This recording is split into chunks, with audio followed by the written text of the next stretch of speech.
Dans le monde connu, il y avait la planète bleue. Sur la planète bleue, les grands êtres. Les grands êtres représentaient l'espèce animale la plus évoluée de la planète. Ces êtres se divisaient en deux groupes. D'un côté de la planète, il y avait les bidules, et de l'autre côté, il y avait les schmurts. Chez les bidules comme chez les schmurts, il y avait une vieille coutume qui voulait que tous les grands êtres, comme toutes choses vivantes, naissent, vivent, un temps plus ou moins long, et meurent, de vieillesse, de maladie ou d'un accident d'avion.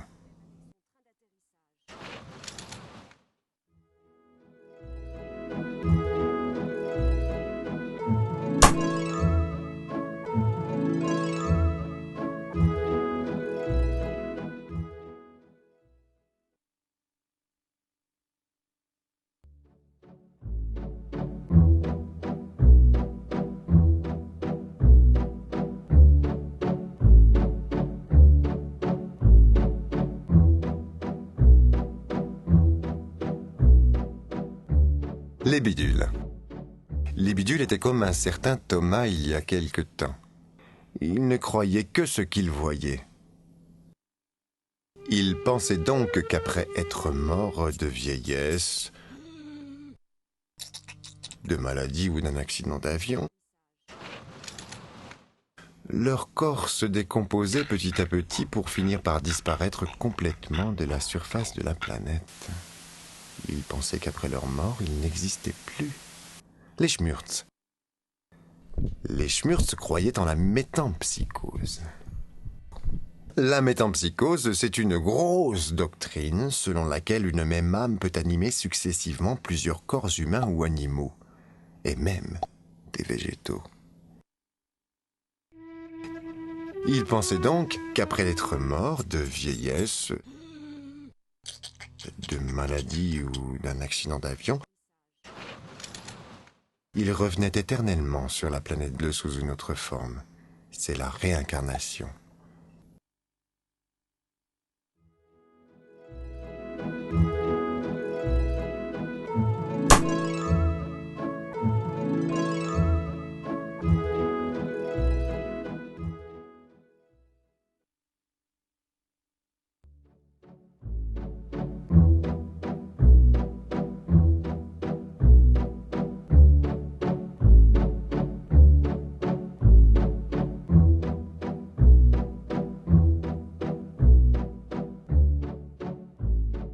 Contrairement aux schmurts, les bidules pensaient qu'ils n'avaient qu'un court moment à passer sur la planète bleue et non pas l'éternité.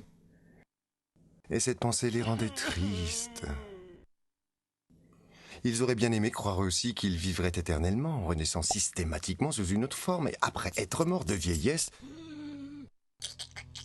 de maladie ou d'un accident d'avion.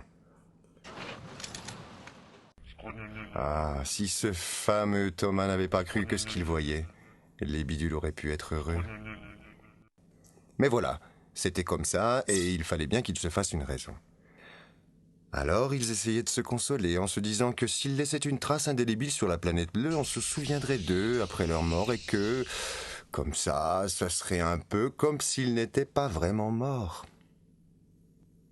Mais comment faire pour qu'on se souvienne d'eux même après leur mort ? Pour trouver la solution à ce problème, les bidules décidèrent d'aller demander conseil à leurs sages. Ils allèrent trouver Chin en premier.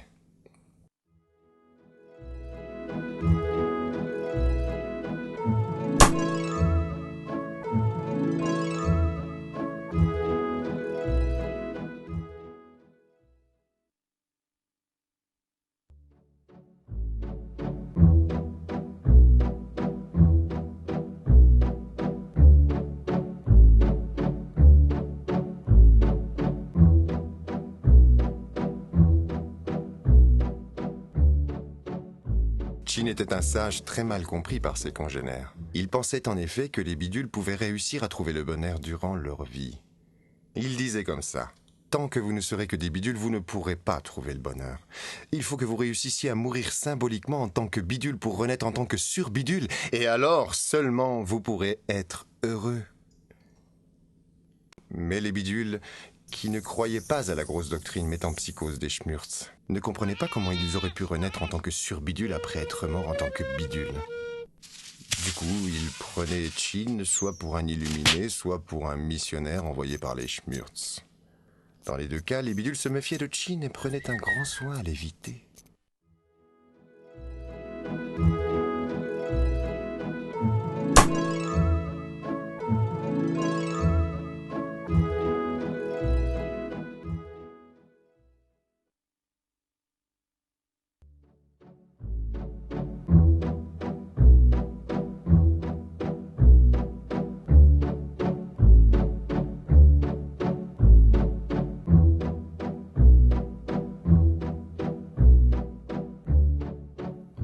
Cependant, quelques bidules suffisamment jeunes et naïfs pour croire que Chin avait peut-être raison essayèrent de devenir des surbidules.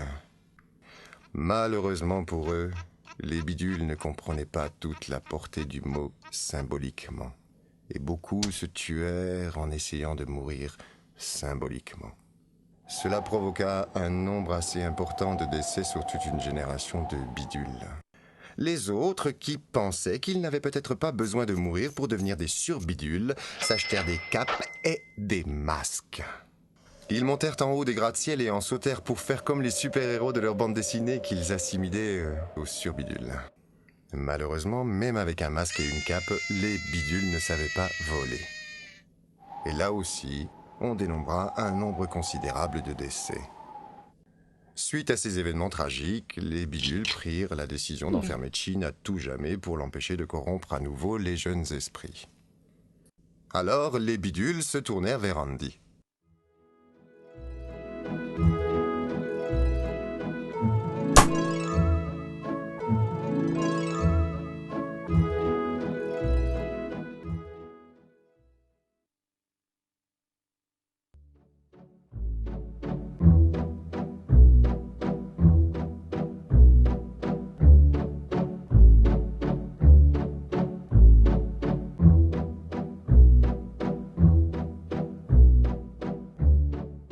Andy était un bidule un peu fou qui disait parfois des choses intéressantes.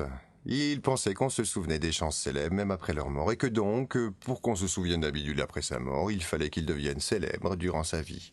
Et pour encourager les bidules à devenir célèbres, il disait « Chaque bidule aura droit à 5 minutes de célébrité durant sa vie ». Ça plaisait beaucoup aux bidules de penser qu'ils allaient tous devenir célèbres et que du coup, tout le monde se souviendrait de chacun d'entre eux après leur mort.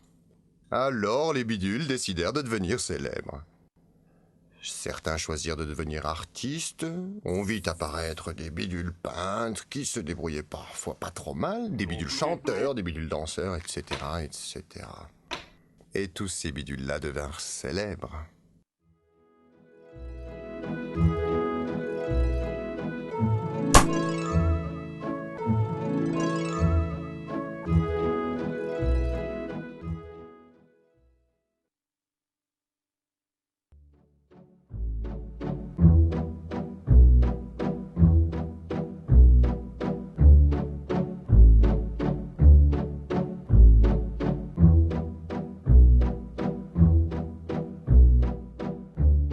D'autres, qui n'avaient pas un sens artistique ni un talent inné, choisirent de devenir célèbres en passant à la télévision.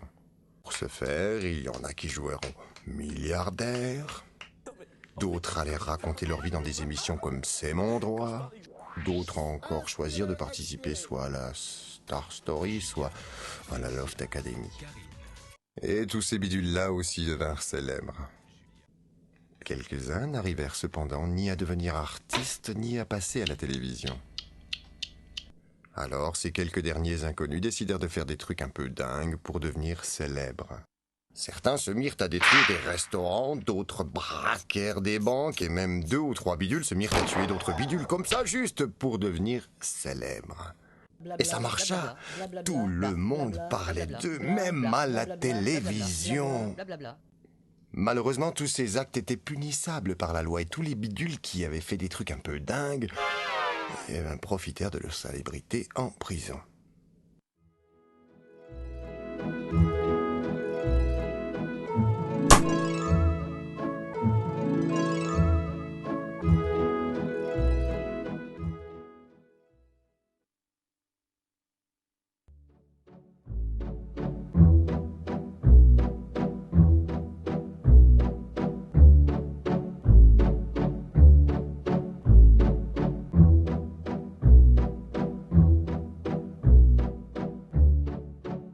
les bidules avaient réussi, ils étaient tous devenus célèbres, mais malheureusement, être célèbre était devenu tellement banal qu'on s'intéressait désormais plus aux inconnus qu'aux célébrités. Et voilà, maintenant il fallait que les bidules redeviennent des inconnus pour qu'on s'intéresse à eux. Après s'être donné tant de mal pour devenir célèbre, mais c'était inouï. Et puis devenir célèbre quand on était inconnu, c'était faisable, mais devenir inconnu quand on était célèbre, non, franchement, c'était pas sérieux. Alors pour calmer leur désarroi, les bidules s'en prirent à celui par qui tout avait commencé, en expulsant Andy de chez eux d'un coup de pied bien mérité au derrière. Comme les conseils d'Andy n'avaient pas mieux marché que les conseils de Chin, les bidules se tournèrent vers leur dernier sage, l'état civil.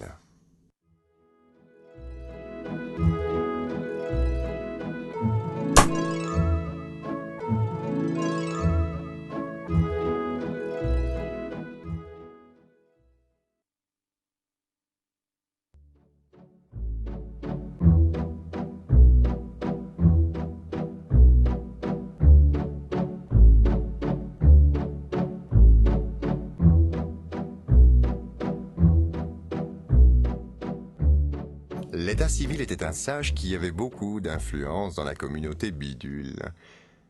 Il avait fait une loi, il y a très longtemps, car l'état civil était très vieux, qui disait que chaque nouveau-né prenait automatiquement le nom de ses parents. Alors il dit aux bidules, « Vous n'avez qu'à faire des enfants. Plus vous aurez d'enfants, plus il y aura de bidules qui porteront votre nom. Comme ça... votre nom vivra même après votre mort. Et ce sera un peu comme si vous n'étiez pas vraiment mort. » Les bidules se dirent que c'était sans doute la meilleure idée que leur sage avait eue, et qu'en plus, c'était à la portée de tout le monde de faire des enfants. Alors les bidules se mirent à faire des enfants, et à en faire des tas.